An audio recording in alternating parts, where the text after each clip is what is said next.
Sejam bem-vindos a esse Nerdologia Ensina! Eu sou o Átila, biólogo, pesquisador e cheio de bactérias evoluindo dentro do corpo. No 8º episódio dessa série a gente vai ver a evolução que acontece na nossa frente e a importância que isso pode ter para a nossa saúde.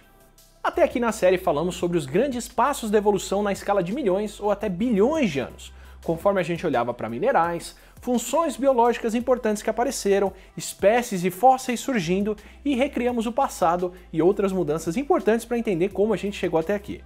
Falamos da evolução como uma coisa que aconteceu no passado, mas a gente não falou sobre a evolução acontecendo agora, no nosso tempo. Não falamos se podemos ver a evolução acontecendo em tempo real. Isso tem vários motivos. Um deles é que a evolução é um processo gradual, como Darwin e Wallace propuseram. A seleção natural atua sobre quem se reproduz e depende das mudanças que acontecem aos poucos em cada geração. Ou seja, é um processo que toma tempo. Por isso a gente depende do registro fóssil, ele cobre muito tempo e muitas formas de vida. Para poder ver a evolução acontecer em tempo real, as mudanças que ela causa, a gente precisa de algum tipo de organismo que tenha uma geração curta e grandes populações que passe pelo processo de seleção natural muito mais intensamente do que nós mamíferos passamos. E nada atende mais essas condições do que o mundo dos micro-organismos. Então, vamos dar um pulo de onde a evolução deu passos importantes para a vida na Terra, para a gente poder ver onde ela dá passos importantes e até letais para a nossa vida. Vivemos em uma época bastante única em relação à nossa saúde. Hoje, uma garganta inflamada não é a preocupação que já foi no passado, porque a gente tem remédios como os antibióticos. Mas durante boa parte da nossa história, uma simples garganta inflamada podia ser o fim da linha. Até quando as pessoas estavam intencionalmente tentando matar umas às outras, na maioria das guerras, até o começo do século XX, mais gente morreu de doenças infecciosas do que em batalha. Pelo deslocamento de pessoas, pela falta de comida, urgência e falta de higiene, entre outras complicações, as guerras sempre foram propícias para a circulação de doenças infecciosas.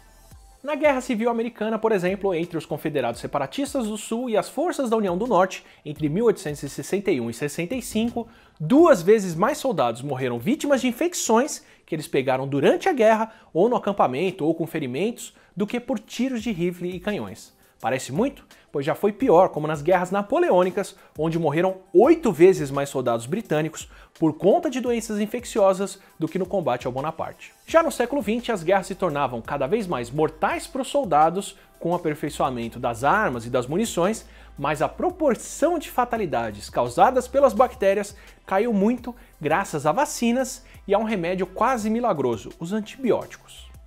Como a gente falou lá no primeiro episódio, a nossa relação com as infecções mudou conforme as ideias do Pasteur de que micro-organismos estavam por trás de vários fenômenos biológicos, incluindo a noção de que as doenças seriam causadas por germes, foi se espalhando. Quem também fez muito para mudar essa condição foi o médico húngaro Ignaz Semmelweis, que introduziu os padrões de desinfecção das mãos e dos instrumentos no trato com pacientes hospitalizados. Vulgo descobriu que lavar as mãos antes de colocar elas no amiguinho impedia o espalhamento de micróbios. Mas o grande avanço aconteceu com a descoberta acidental de um antibiótico em 1928. O cientista escocês Alexander Fleming deixou uma cultura de bactérias mofar contaminada por um fungo do gênero Penicillium. Na área em volta de onde esse bolor cresceu, as bactérias que cresciam no resto da placa simplesmente não apareceram. E transformando o acidente em uma descoberta, descobriram que aquele fungo liberava um composto que matava as bactérias, a penicilina, que foi extraída, purificada e transformada em remédio.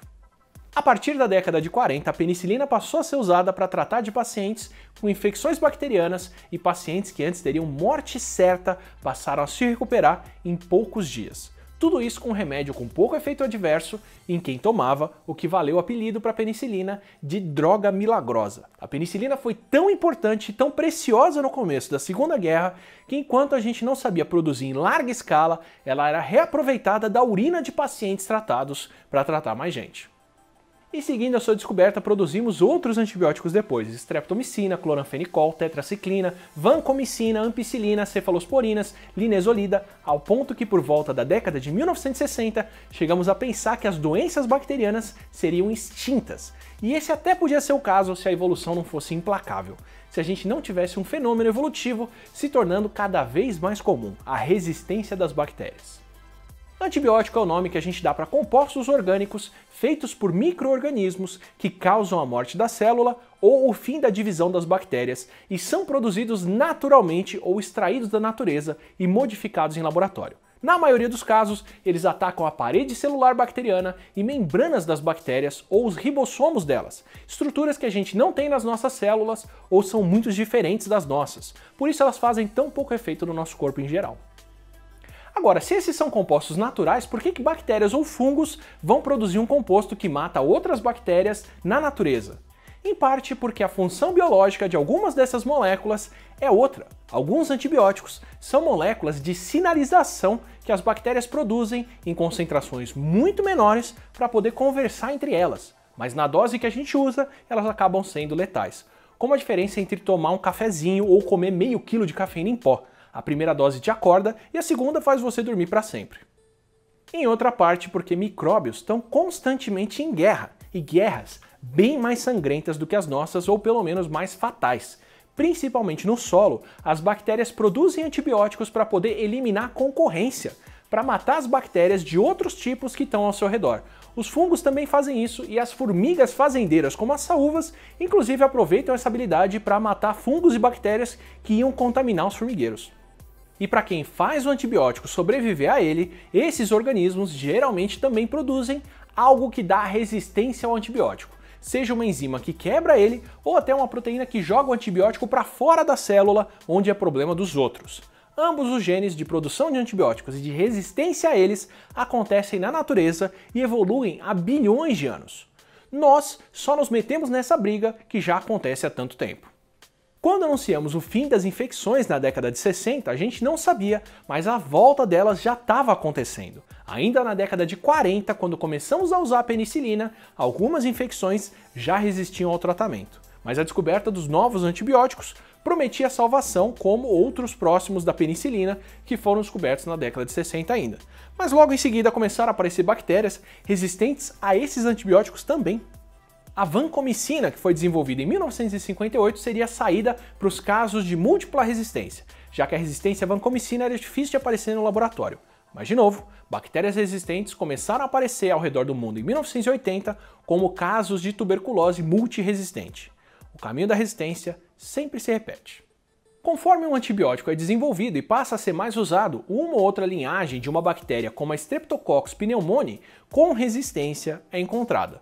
Passados alguns anos, 3 a 10% das bactérias da espécie encontradas são resistentes. Mais uma década ou duas, e um terço, metade ou até mais delas são, e o antibiótico perde a função, ao ponto que a maior parte da nossa flora intestinal normal já é resistente à tetraciclina, por exemplo. O mecanismo que geneticamente garante que a gente vai encontrar resistência é a evolução. Quando a gente usa antibióticos, a gente está eliminando as bactérias sensíveis, uma forte pressão seletiva. Em alguns casos, se tornar resistente pode ser o caso simplesmente da bactéria parar de reconhecer o antibiótico como o sinal biológico que ele tinha antes, como se a cafeína perdesse o efeito pra gente. Em outros, graças ao sexo com a troca de plasmídios, que a gente já falou no 5º episódio, os genes de resistência podem se espalhar bem mais rapidamente. Na verdade, graças à propensão das bactérias de capturar DNA do ambiente, mesmo que de outros organismos, elas não dependem nem dos genes de resistência acontecerem por acaso. Bactérias que causam as nossas infecções podem capturar os genes diretamente dos produtores de antibiótico no solo ou em outros locais. Quando a gente usa um composto que impede um organismo ou até uma população de se reproduzir, estamos aplicando uma pressão seletiva.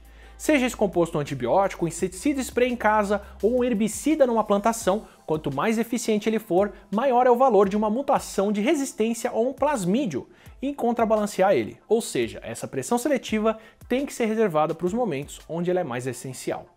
Se o uso desse composto for constante e comum o suficiente, a gente está criando várias oportunidades para uma bactéria que não responde ao antibiótico continuar se replicando, se reproduzindo, aumentando a proporção de bactérias resistentes exatamente como previsto pela teoria evolutiva do Darwin e do Wallace.